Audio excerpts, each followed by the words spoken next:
여러분, 포스코 하면 뭐가 떠오르시나요? 아마 대부분 거대한 용광로나 철강 제품을 생각하실 거예요.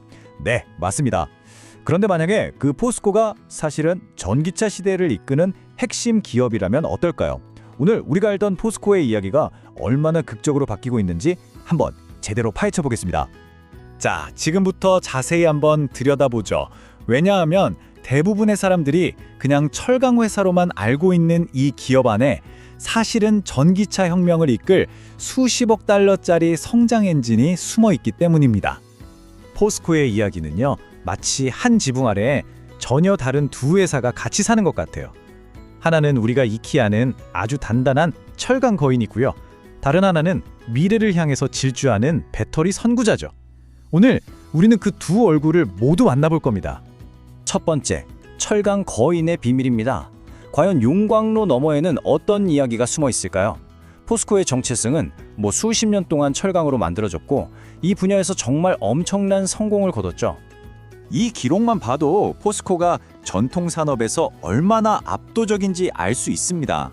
그런데 2022년에 회사가 갑자기 지주사 체제로 전환하는 아주 중대한 결정을 내립니다. 왜 그랬을까요? 바로 철강이라는 틀을 넘어서 2차 전지 소재라는 거대한 야망을 본격적으로 펼치기 위해서였습니다. 그럼 오늘날의 포스코는 어떻게 움직이고 있을까요?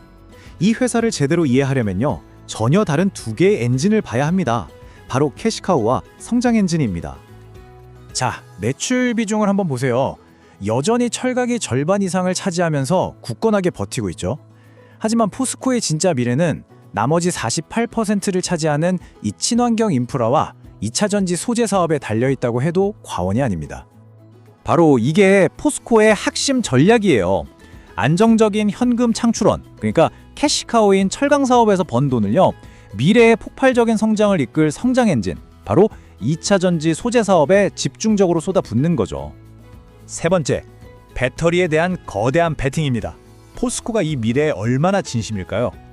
이건 그냥 말로만 하는 게 아니고요, 조 단위의 막대한 자본을 실제로 쏟아붓고 있습니다. 무려 1조 1천억 원. 포스코는 호주와 아르헨티나의 리튬 자원을 확보하는데 이렇게나 막대한 돈을 투자했습니다. 전기차 시대의 핵심 소재 공급망 전체를 아예 장악하겠다는 의지인 거죠. 자, 그렇다면 이 돈은 정확히 어떤 큰 그림을 그리고 있는 걸까요? 포스코는 단순히 소재를 어디서 사오는 플레이어가 아니에요. 아르헨티나 염호나 호주 광산에서 리튬을 직접 캐고요, 이걸 가공해서 양극재와 음극재 같은 핵심 부품을 직접 만듭니다. 심지어 다 쓴 폐배터리를 재활용하기까지, 말 그대로 원료부터 최종 부품까지 쭉 이어지는 완벽한 배터리 밸류체인을 구축하고 있는 겁니다. 네 번째 파트입니다. 그렇다면 포스코는 지금 반값에 거래되고 있는 걸까요? 이 거대한 변화 앞에서 투자자들은 이런 질문을 던지죠. 시장은 과연 이 미래 가치를 제대로 보고 있을까? 바로 이 지점이 강세론자들이 주목하는 부분입니다. 아니, 포스코가 배터리 혁명의 주역이 되고 있는데 왜 주가는 여전히 예전 철강 회사처럼 저평가 상태일까요? 그 해답의 실마리가 숫자에 있습니다. 이 지점에서 강세론자들의 주장이 아주 설득력 있게 들리기 시작해요. 여기 표에서 가장 주목해야 할 숫자가 바로 PBR, 주가 순자산 비율입니다. 이게 뭐냐면 쉽게 말해서 회사가 가진 장부상 가치에 비해서 주가가 어느 정도인지를 보여주는 건데요. 포스코의 PBR이 0.42배. 이건 비유하자면 1억 원짜리 아파트를 4,200만 원에 살 수 있다는 의미랑 거의 같아요. 실제 자산 가치의 절반도 안 되는 가격에 거래되고 있다는 뜻이죠. 이 그래프를 보시면 훨씬 더 명확하게 보입니다. 왼쪽이 시장이 평가하는 포스코의 가치고요, 오른쪽이 회사가 실제로 가진 자산 가치입니다. 바로 이 엄청난 격차, 즉 숨겨진 가치 때문에 많은 분석가들이 강력 매수 의견을 내놓고 있는 겁니다. 게다가 여기에 더해서 강력한 정책적 순풍까지 불고 있습니다. 미국의 인플레이션 감축법 IRA는 중국을 뺀 포스코의 배터리 공급망에 엄청난 혜택을 주고요, 또 한국 정부의 밸류업 프로그램은 포스코처럼 저평가된 기업들의 가치를 끌어올리는 걸 목표로 하고 있죠. 다섯 번째, 수면 아래의 리스크입니다. 하지만 이 거대한 베팅에 당연히 위험도 따르겠죠. 이렇게 장밋빛 전망만 볼 수는 없잖아요. 객관적인 분석을 위해서 반드시 짚고 넘어가야 할 심각한 리스크들도 한번 살펴보겠습니다. 포스코 앞에는 크게 세 가지 장애물이 있습니다. 첫째, 자회사에서 안타까운 인명사고가 반복되면서 ESG 등급이 떨어지고 있다는 점.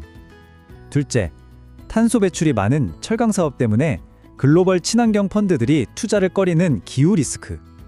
그리고 마지막으로 조단위 투자가 단기적으로는 재무에 부담을 주고 또 복잡한 글로벌 프로젝트를 성공적으로 실행해야 하는 과제. 이 세 가지를 넘어서야만 진정한 성공을 거둘 수 있을 겁니다. 자, 이제 마지막 결론입니다. 우리는 과거의 철강 거인이자 미래의 배터리 선구자라는 포스코의 두 얼굴을 모두 봤습니다. 그렇다면 이 두 모습이 과연 충돌할까요? 아니면 하나로 합쳐져서 완전히 새로운 기업으로 다시 태어나게 될까요? 분석가들은 지금이 정점이 아니라 상승의 초입이라고 말합니다. 그 근거는 아주 명확해요. 부진했던 철강 산업은 이제 바닥을 다지고 안정화되고 있고요. 그동안 막대한 돈을 쏟아부었던 리튬 사업이 드디어 올해부터 실질적인 수익을 내기 시작했기 때문입니다. 바로 이런 순간을 우리가 변곡점이라고 부릅니다. 기존의 성장 동력이었던 철강을 새로운 성장 동력인 배터리가 추월하기 시작하는 기업의 근본적인 방향이 바뀌는 바로 그 순간이죠. 많은 사람들이 지금 포스코가 바로 이 역사적인 변곡점 위에 서 있다고 보고 있습니다. 결국 질문은 이것 하나로 모아집니다. 포스코의 미래는 계속해서 철강으로 만들어질까요? 아니면 배터리로 구동될까요? 회사는 이미 조단위의 베팅을 마쳤고 이제 전 세계가 이 철강 거인이 진정한 기술 기업으로 다시 태어날 수 있을지 지켜보고 있습니다.